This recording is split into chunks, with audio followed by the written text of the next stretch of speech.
What's guys, Sanjyot की here, welcome to IFL। मटर कचौरी बना रहा हूँ एकदम खस्ता वाली। अब मटर सीजन में आ जाते हैं ठंडियों के एकदम फ्रेश वाले, और मटर कचौरी खाने में बहुत मज़ा आता है इस मौसम में।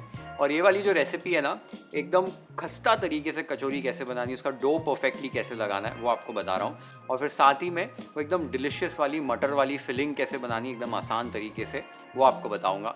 और फिर हमारी जो कचौरी ना एकदम प्रॉपरली फूलेगी, फटेगी नहीं बिल्कुल भी, ये सारे टिप्स आपको देने वाला हूँ। और एकदम डिलिशियस वाली खस्ता मटर कचौरी बनती है, साथ में मीठी चटनी, हरी चटनी, खाने में मज़ा आ जाता है। सबसे पहले मटर कचौरी के लिए डो कैसे लगाना है वो देख लेते हैं। एक बड़े से बोल में आधा किलो मैदा ले लीजिए, साथ ही में टेस्ट के हिसाब से नमक ऐड कीजिए और 4 टेबलस्पून यहाँ पर तेल ऐड कर रहा हूँ। तेल जो है हमारा मोइन है, इससे खस्तापन आएगा डो के अंदर। तेल को आपको मैदे के साथ अच्छे से रब करना है, अच्छे से मिलाना है, ताकि मैदा जो है वो थोड़ा सा जुड़ना शुरू हो जाए। ये बहुत इंपॉर्टेंट है, तो हमारी कचौरी एकदम खस्ता बनती है। ये आप देख सकते हो, जब भी इसे मैं प्रेस कर रहा हूँ अपनी मुट्ठी के अंदर तो ऐसे जुड़ रहा है, ऐसे ये जुड़ना चाहिए। तो मोइन हमारा बराबर से लग चुका है। अभी इसके अंदर पानी ऐड करना है, तो यहाँ पर मैंने 300 ml पानी पहले से मेजर करके रखा हुआ है। धीरे धीरे हम इसके अंदर पानी ऐड करेंगे। तो धीरे धीरे पानी ऐड करते हुए आपको डो को बस एक साथ ले आना है, एक लंप बन जाना चाहिए, एक साथ इकट्ठा आ जाना चाहिए आपका डो। कचौरी का जो डो है वो सॉफ्ट डो लगाते हैं हम, एकदम टाइट डो बिल्कुल भी नहीं लगाना है, कचौरी फटती है उससे। तो आप देख सकते हो मैंने बस थोड़ा सा पानी इसमें रह गया, बाकी सारा पानी लगभग 280-90 ml इसमें ऐड कर दिया है। डो हमारा एक साथ आ गया है। तो ये आप देख सकते हो, ये काफ़ी चिपचिपा है, टेंशन लेने की ज़रूरत नहीं है। इसको नीड करेंगे, इसको गूंदेंगे तो ये चिपचिपाहट निकल जाएगी। तो इसे भी एक प्लेटफॉर्म पे या परात में ट्रांसफ़र करके आपको गूंदना है अच्छे से। गूंदते रहिए जब तक कि ये डो जो है स्मूथ नहीं हो जाता है, इसमें से चिपचिपाहट जो है वो निकल नहीं जाती है।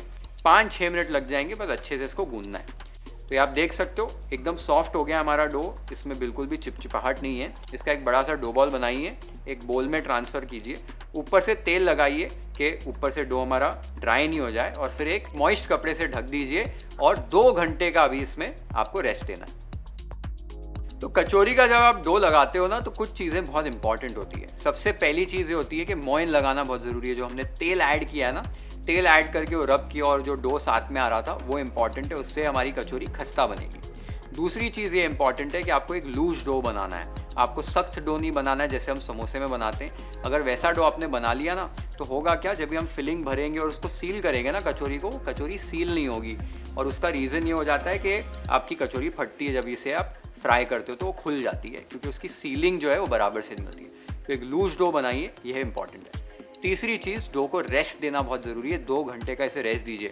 जैसे ही आप 2 घंटा मैदे को रेस्ट देंगे तो ढल जाएगा। तो आप नोट करेंगे कि खींचेगा नहीं, जब भी आप फिलिंग करोगे और सील करोगे आसानी से सील हो जाएगा, और हाथों के बीच में कचौरी आपकी शेप हो जाएगी। बेलन को भी आपको इस्तेमाल करने की ज़रूरत नहीं पड़ेगी। तो ये चीज़ों को फॉलो कीजिए और आपकी कचौरी एकदम परफेक्ट बनेगी। मटर कचौरी बना रहे हो और कोई और भी फिलिंग बना रहे हो तो डो आपको इसी तरीके से बनाना है। तो एक बार आपने डो रेस्ट कर लिया है, उसके बाद आपको इसकी फिलिंग बनानी है। फिलिंग कैसे बनानी है, उसमें कुछ मसाले डालने, वो सब चीज़ों की तैयारी कैसे करनी है वो देख लेते हैं। तो एक पैन ले लीजिए, उसको थोड़ा सा गर्म कर लीजिए। एक बार पैन गर्म हो जाए तो फ्लेम को लो कर दीजिए।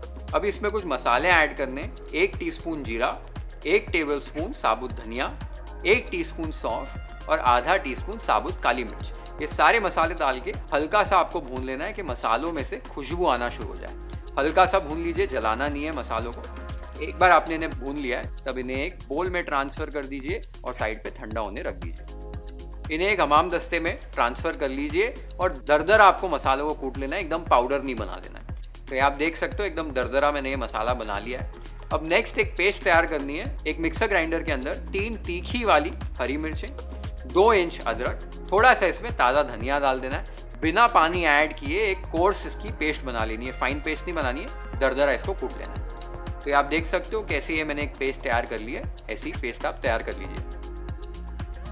ये जो मटर कचौरी के फ्लेवर्स है ना, वो ये पेस्ट और ये मसालों से ही आते हैं, और साथ में वो मटर जो पेस्ट है उसमें अदरक और हरी मिर्च का जो पंच है ना वो बहुत सही लगता है। और साथ ही में जो साबुत धनिया, काली मिर्च, सौंफ और जीरा है, इसको जब दरदरा कूटेंगे ऐसे भून के, इसके फ्लेवर्स बहुत अच्छे आते हैं। तो ऐसी बनाएं। थोड़ी सी खटाई अमचूर की बाद में डालेंगे जब मटरों को हम पकाएंगे तो, और थोड़ी सी अजवाइन और थोड़ी सी हींग इसमें ऐड करेंगे। बस यही मसाले डालेंगे, लाल मिर्च नहीं डालेंगे, वो तीखापन जो है वो हरी मिर्च से ही आएगा। अब नेक्स्ट प्रोसेस ये मटरों को पकाना है और फिर ये चीज़ें डालकर फिलिंग हम तैयार करेंगे। वो फिलिंग कैसे बनाते हैं वो देख लेते हैं। एक बर्तन के अंदर 2 टेबलस्पून देसी घी आप ऐड कर दीजिए। घी डालिए, इसका फ्लेवर बहुत अच्छा आता है कचौरी की फिलिंग में। घी एक बार गर्म हो जाए तब इसके अंदर 300 ग्राम मैंने फ्रेश मटर लिए, फ्रोजन नहीं लिए, फ्रेश मटर लिए। फ्रेश मटर ऐड कर दीजिए, लगभग 2 कप है ये। मटरों को भी 1 से 2 मिनट के लिए आपको हाई फ्लेम पर स्टर करते हुए पकाना है। 1 से 2 मिनट बाद इस पर ढक्कन लगा देना है, फ्लेम को लो कर देना है और 3 से 4 मिनट के लिए ढक्कन लगाकर मटरों को गलाना है कि थोड़े से सॉफ्ट हो जाएं। एक बार 3 से 4 मिनट के लिए लो फ्लेम पर आपने ढक्कन लगाकर पका दिया है। ढक्कन को निकालिए, आप देख सकते हैं मटर हमारे अच्छे से पक गए हैं। इस स्टेज पर इसमें 1/4 टीस्पून हींग, जो हमने मसाले कूटे थे वो ऐड कर दीजिए, जो हमारी हरी वाली पेस्ट थी वो ऐड कर दीजिए। टेस्ट के हिसाब से नमक, 1 चुटकी शक्कर फ्लेवर्स को बैलेंस करने के लिए, 1/4 टीस्पून अजवाइन को क्रश करके इस तरीके से ऐड करना है और 1 टीस्पून आमचूर का पाउडर खटाई के लिए। ये सारी चीज़ों को अच्छे से स्टर कर लीजिए। एक बार आपने इन्हें स्टर कर लिया है तो एक पोटैटो मैशर ले लेना है और ये मटर को हमें अभी मैश करना है। मैश हमें इतना करना है कि इसकी पेस्ट नहीं तैयार करनी है। हल्का सा जो टेक्सचर है वो मटरों में रह जाना चाहिए। जो टेक्सचर है ना वो कचौरी में अच्छा लगता है, वो पेस्ट वाली कचौरी मेरे को अच्छी नहीं लगती है। तो आप देख सकते हो किस तरीके से मैंने मैश किया, ऐसे इसी तरीके से मैश करना है, इससे ज़्यादा मैं इसे मैश नहीं करूँगा। एक बार आपने इस तरीके से मैश कर लिया, हमारी फिलिंग रेडी हो गई है। इस फिलिंग को आपको भी टेस्ट कर लेना है नमक के लिए। अगर नमक एडजस्ट करना है तो इसी स्टेज पर कर दीजिए, कचौरी बनने के बाद आप वो कर नहीं सकते। नमक यहाँ पर एकदम बराबर था तो मैंने और ऐड नहीं किया है। फिलिंग को अभी एक बोल में आप ट्रांसफ़र कर दीजिए और रूम टेम्परेचर पर आने तक ठंडा कर लीजिए कचौरी शेप करने से पहले। तो हमारी फिलिंग अब रेडी हो गई है। कई लोग करते हैं क्या है, मटरों को पीस लेते हैं मिक्सर ग्राइंडर के अंदर। वो जो एकदम पिसा हुआ टेक्सचर है ना वो अच्छा नहीं लगता मुझे कचौरी के अंदर। करना चाहते तो कर सकते हैं, लेकिन अगर पीस भी रहे हो ना तो एक काम कीजिए कि पहले मटरों को पका लीजिए, पकाने के बाद पीसिए। पहले मत पीसिए तो मॉइस्चर छोड़ देगा मटर, कचौरी का फिलिंग है वो लिक्विड ही हो जाएगी, मॉइस्चर बहुत ज़्यादा आ जाएगा। तो पहले पका लीजिए फिर दरदरा पीस लीजिए, वो भी काम कर जाएगा। तो एक बार फिलिंग बन गई है, डो हमारा रेस्ट हो चुका है। कचौरियों को शेप कैसे करना है फिल करके वो देख लेते हैं। तो डो हमारा रेस्ट हो चुका है। डो के अभी आपको पेड़े कट कर लेने हैं। तो आप देख सकते हो कितना स्ट्रेची हमारा डो हो गया, सॉफ्ट हो गया। बस इस तरीके से पेड़ा बना लीजिए। लगभग 70 ग्राम का यहाँ पर मैंने पेड़ा लिया है कचौरी का। एक बार आपने पेड़ा बना लिया है तो जो साइड पे इसका खुला वाला पोर्शन था ना उस साइड को ऊपर रखना है और इस तरीके से फ्लैट करते जाना है। इसकी एक कटोरी बना लेनी है, एक ऐसा रैंडम कटोरी बना लीजिए, एकदम परफेक्ट नहीं होनी चाहिए। एक बार इस तरीके से कटोरी बना ली, फिलिंग लीजिए और फिलिंग को अच्छे से आपको कचौरी के अंदर भरना है और प्रेस करना है नीचे की तरफ। एक बार आपने ये कर लिया है तो किनारों को आप देख सकते हो मैं कैसे फोल्ड करके एक साथ ले आ रहा हूँ। ऐसे एक साथ ले आना है। एक साथ लाने के बाद ऊपर से इस तरीके से इसको गोल गोल घुमाना है थोड़ा सा। आप देख सकते हो मैं कैसे कर रहा हूँ और एक्सेस डो को ऐसे पिंच करके निकाल देना है तो आपकी कचौरी एकदम अच्छे से सील हो जाएगी। अब जो सील्ड वाला हिस्सा है उसको नीचे की तरफ रखिए अपने हथेली पे और इसे अपने हाथों से ही इस तरीके से हम प्रेस करेंगे, बेलन नहीं इस्तेमाल करेंगे। आप देख सकते हो कैसे मैं हाथों से ही इसको ऐसे प्रेस कर रहा हूँ। प्रेस करके इस तरीके से आपको कचौरी को शेप कर लेना है। आप देख सकते हो एकदम भी चपटा नहीं किया, ऐसे थिक कचौरी आपको तैयार कर लेनी है और इसी तरीके से सारी कचौरियों को आपको शेप कर लेना है। तो कचौरियों को मैंने शेप कर लिया है। कचौरियों को शेप करके जब इस तरीके से आप प्लेट पे रखेंगे ना तो आपको ध्यान देना है कि आपको एक मलमल के कपड़े को या किचन टॉवल को गीला करना है, उसको निचोड़ लेना है और उसके ऊपर इसे बिछा के रखना है। नहीं तो कचौरियों का जो सरफेस है ना वो ड्राई हो जाएगा और फिर ये फ्राई बराबर से होएंगी नहीं। तो ध्यान देना है, ये कपड़ा आपको रखना है ऊपर। वैसे तो आप कीजिए ये प्रोसेस कि आप फिलिंग कर लीजिए, इनको फ्लैट मत कीजिए। उसके बाद आपका तेल जब रेडी हो जाए ना तो फ्लैट करते हुए कचौरियों को ऐड करते जाइए। एक बार आपको प्रैक्टिस हो जाए तो वो एकदम बेस्ट तरीका है। अगर प्रैक्टिस नहीं है तो मैंने आज जैसे आपको बताया है कि आप सारी कचौरियाँ बना लीजिए, ऐसे बेकिंग शीट के ऊपर या प्लेट के ऊपर रख लीजिए, कपड़ा रखिए और फिर तेल गर्म हो जाए उसमें आप कचौरियाँ एक साथ डाल के फ्राई कर सकते हो। लगभग यहाँ पर 10-12 कचौरियाँ बन जाती है इस क्वांटिटी से। तो एक बार आपने कचौरियों को शेप कर लिया, उसका जैसे फ्राई कैसे करना है वो देख लेते हैं। तो यहाँ पर एक बड़ी सी कढ़ाई में मैंने तेल ले लिया है। तेल को आपको बहुत ज़्यादा नहीं गर्म करना है, लगभग 160 डिग्री सेल्सियस पर आपका तेल होना चाहिए, मॉडरेटली हॉट होना चाहिए। एक बार आपने तेल गर्म कर लिया है तो इसमें आपको एक एक करके कचौरियों को ऐड कर देना है। सारी कचौरियाँ यहाँ पर साथ में फ्राई कर रहा हूँ। कढ़ाई आपने अगर छोटी ली है तो 4-5 कचौरियों को एक साथ फ्राई कर सकते हैं। बस ये ध्यान दीजिए, बस 1-2 कचौरी अलग अलग फ्राई मत कीजिए। साथ में जब ये कचौरियाँ फ्राई होती है ना, वो बराबर से फ्राई होती है, उनको हीट बराबर से डिस्ट्रीब्यूट होकर मिलती है।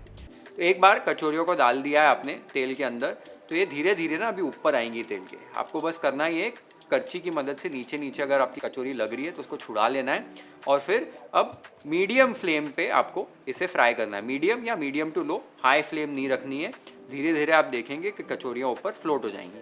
एक बार कचौरियाँ ऊपर तेल में फ्लोट होने लगे तो आपको ना इस तरीके से कौंचे से तेल को घुमाना है। तेल को ऐसे कचौरियों के ऊपर डालना है। जब ये तेल ऊपर जाएगा ना कचौरियों के, तो आप देखोगे तो कचौरियाँ हमारी फूल जाएंगी। तो इसी तरीके से कौंचे को हिलाते रहिए कि तेल कचौरियों के ऊपर जाते रहे और मीडियम फ्लेम पर इन्हें फ्राई करती रहिए। वैसे तो एकदम लो फ्लेम पर फ्राई करनी चाहिए कचौरियों को, लेकिन होता क्या है कि हमारे घर का चूल्हा जो है उतना स्ट्रांग नहीं होता है, तो मीडियम फ्लेम पर भी करोगे तो बराबर होगी, खाली हाई फ्लेम पर नहीं करना है। एक बार नीचे वाली तरफ से कचौरियाँ रंग पकड़ना शुरू हो जाए तो इन्हें आप पलटी कर सकते हो। पलटी करते हुए अभी कचौरियों को एकदम जब भी गोल्डन ब्राउन कलर आ जाए और एकदम क्रिस्प हो जाए तो ऐसे ही ऊपर कचौरियों के तेल डालते हुए इन्हें फ्राई कर लीजिए।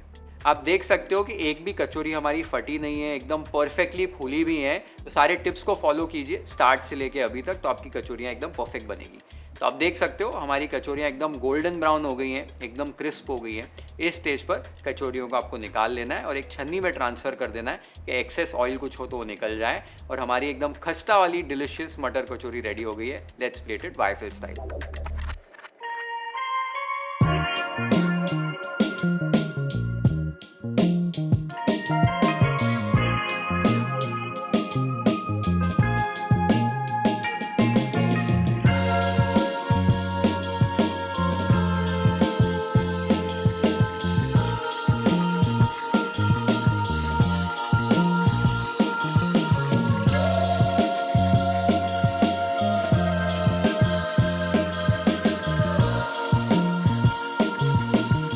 बहुत ही डिलिशियस हमारी मटर कचौरी बनी है, एकदम खस्ता, एकदम क्रिस्पी और अंदर से जो फिलिंग के फ्लेवर्स आए हैं ना, माइंड ब्लोइंग आए हैं। तो इसी तरीके से ये मटर की कचौरी अपने घर पे बनाओ।